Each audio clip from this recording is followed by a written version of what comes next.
C++ Ngayon, learning journey. for now, Simple authentication with day local database. 30 ng aking learning journey sa C++ tutorial.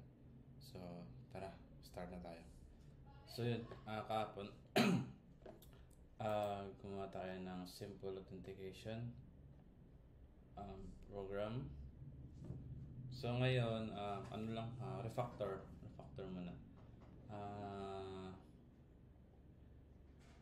Tapos i-push siya sa GitHub para available tong meron ng tayong pangalawang program, di ba? So ito, hayaan ko na lang siguro tong cout na to dyan na lang. Ito ilipat ko to sa header. Gawin natin header file. So gawin natin header file, gawa tayo ng new file, simple authentication